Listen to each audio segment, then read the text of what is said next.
So you've mentioned to me that Max does a lot of behaviours that are really challenging at home. And I just want to spend a few minutes talking through how we can best manage that. And one of the things that we can do is try and manage our attention. Do you know what I mean by attention? When I talk to him, Yeah, that's a good example. or yeah, I guess if I shout at him if he's not doing what he's told. Yeah, so they're both really good examples, because actually what we know about attention is it can be positive or negative. So an example of giving positive attention would be talking to him, like you said. Another way would be praising him, or even giving him eye contact. Can you think of negative types of attention on the other side of that? Yeah, like I said, when I shout at him and try and, when I shout at him maybe. Yeah, okay, yeah, that's really good, then you shout at him.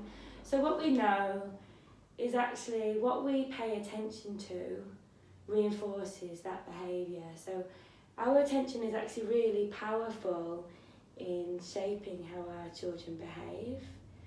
And that means both positive and negative. So what we pay attention to will increase that behaviour. Does that make sense? Yeah, it does. Well, let's think about an example. Say you mentioned that Max whines, whinges a bit, and you respond by, what do you usually do? I'll tell him to stop whinging. And what does he do? Especially trying to get him to go to dinner. Yeah. He just won't sit down. He can't sit down for that long, so he just moans. So I just shout at him and tell him he has to sit down and eat his dinner. Yeah, okay, yeah, that's really hard. So he just continues to do that behaviour. So what's good about this is that we can actually change the way we give our attention to promote more positive behaviours. So if we're spending a lot of attention and time focusing on his whinging, that's the kind of behaviour that will increase.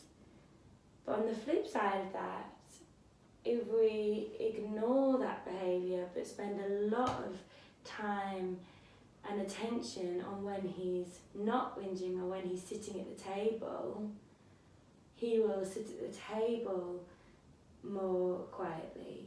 Does that make sense? Yeah, it does, yeah. It's a little bit of a tricky thing to get our head around, but it's just worth noting in your mind.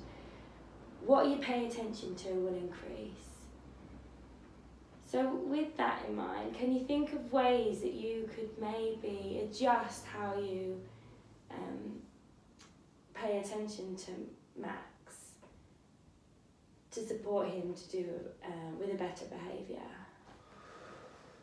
Yeah, I guess when he is at the dinner table, he'll eat his food, but then as soon as he's finished his food, he just wants to be up and gone. So maybe I could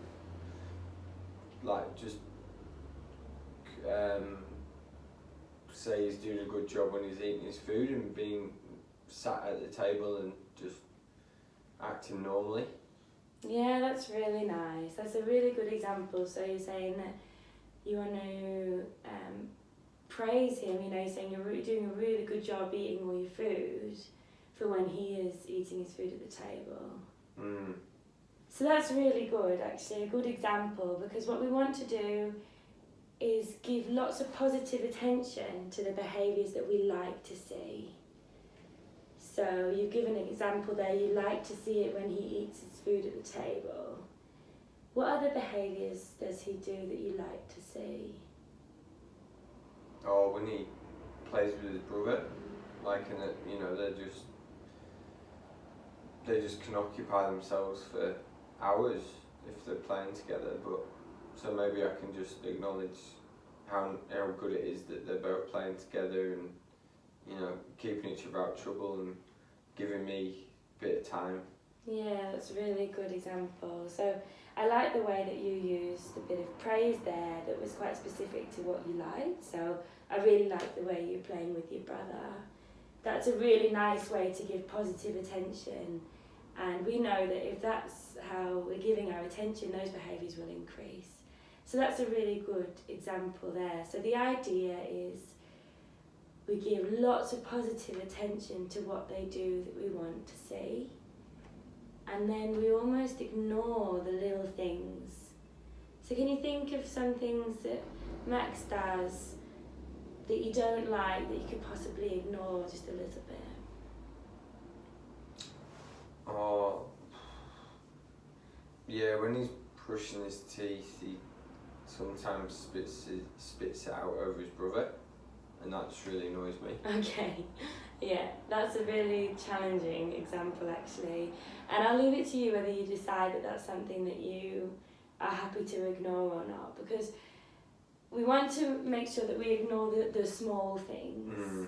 That's a difficult situation because his brother also could be reinforcing that behaviour by the way he reacts. So that's a little bit more challenging from a parent's perspective, but it's a good example to say that it's something that's a bit minor but it grinds you. So other things that might be okay to ignore are sort of whinging that we spoke about before, the banging at the table that you mentioned, and some other things like that. That's not to say that we ignore big behaviours like hitting, and we'll work a bit on that later on in the therapy. But just for today's session, we're going to really think about how we use our attention and how we can use that to shape more positive behaviours. Alright, so the next thing we might go through, well, just before we do that, I'm wondering, are there any difficulties that you might have in doing that? Oh, just I guess my own patience. But Yeah, okay. I can work on that. That's a really good thing to think about, because actually this stuff's really hard and we have to really sort of change what our natural reaction is. But we'll work more towards that as therapy goes on as well. The next thing I'm just going to talk about, because you mentioned that you find it really hard for Max to follow you, he doesn't follow your instructions, and you're finding that really hard at home. You also said that the teacher's finding that hard as well, and he just doesn't listen, and does that sound about right? Yeah. So we find that there are actually some ways of giving an instruction that are easier to follow for children who have real trouble attending to things. So I'm just wondering if you could just let me know, you said that the mornings are particularly hard. What do you currently say to him? Well, I mean, he's normally up anyway, but I just make sure he gets out of his room and gets himself into the bathroom. But then I have to start cooking breakfast, so I'll start making him breakfast. So I'll normally get him out of his room, tell him he needs to clean his teeth, and then from the kitchen I'll just make sure that he's tying his toys away, getting changed and packing his bag for school. Yeah, okay. And what would you say to him? What's an example of something that you'd say? Max, have you packed your toys away yet? Like shout him, and he'd normally not respond, so I'd shout him again, and he might respond, or his brother might tell me what he's done, then I'd shout him to do the next thing if he's done the first thing. So that sounds really hard. What I really liked about that is you used his name, because that's one thing that we know is helpful for children. What we also know is really helpful is if we really simplify the instructions. So we just, with children who are having real trouble and get really easily distracted, it's really best that we just do one instruction at a time, and then we try and reinforce that when they've done a really good job with that. So that's another way. So we're using his name, and then we're going to simplify the instruction.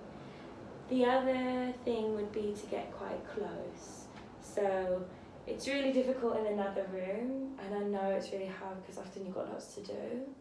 what you might be able to do is get him to come to you, Max, come here, or you go to him, but make sure that you're in close proximity to him.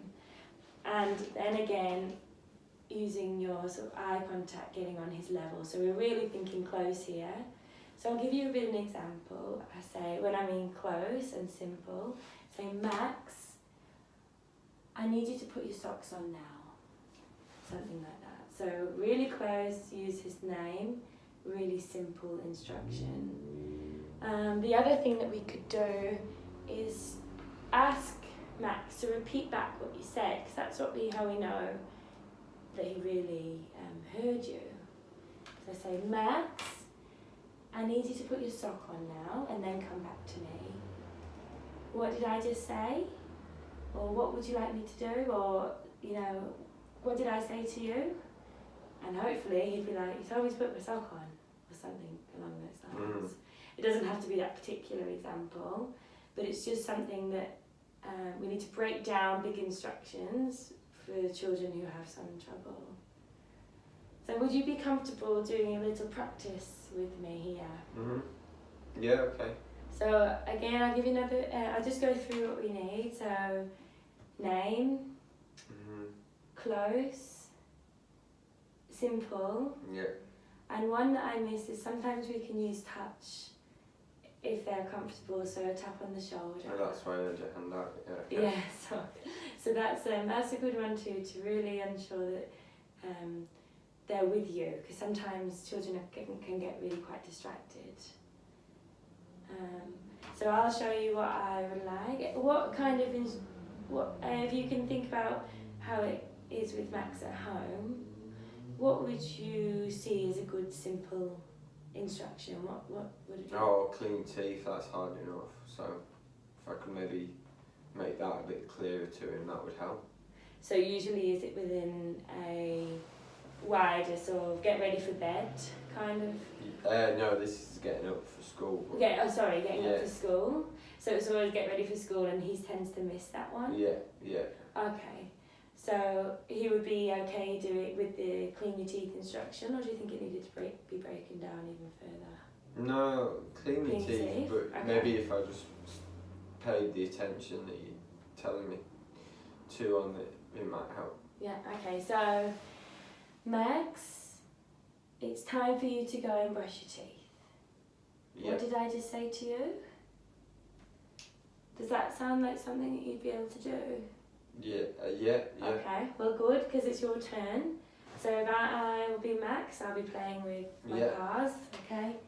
So I'll be like, Max, I'm not going to touch you, but I'll touch you. I'll be like, Max, I need you to go and clean your teeth. Did you hear what I said? Yeah. What did I say? Clean my teeth. Okay, can you go and do that?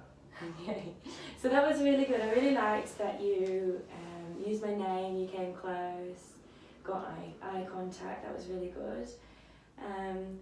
The thing at the end, can you go and do that? That seems like it's an option. So we tend to stay away from those questions when it's something that's not really an option, unless it is an option, or that you want the child. I want them to do it. Yeah, okay. So when it's something that's needs to happen and you're in charge, that's the only thing I'd say. So let's have another little practice. Okay. Max, I need you to go and clean your teeth now, please. That was really nice. And then the only other thing would be to ask. Yeah. But it's good that you've highlighted, because I've got a little cheat sheet for you here. So let's write them down together, what you can remember, and then you can take that home with you. Okay. From what I've discussed about a good instruction. Okay. So we looked at using his name. Yeah. Being close. Close, yeah. Making eye contact. Yeah, that's a good one. Being quite short with the question, with the action. Yeah. Being really specific on what you want him to do. Yeah, so we talked about being simple, yeah. Sure, yeah. ask if he heard what I told him, Great, understood, great, and then just give him time great. to work it out. Lovely. All right. Thank you.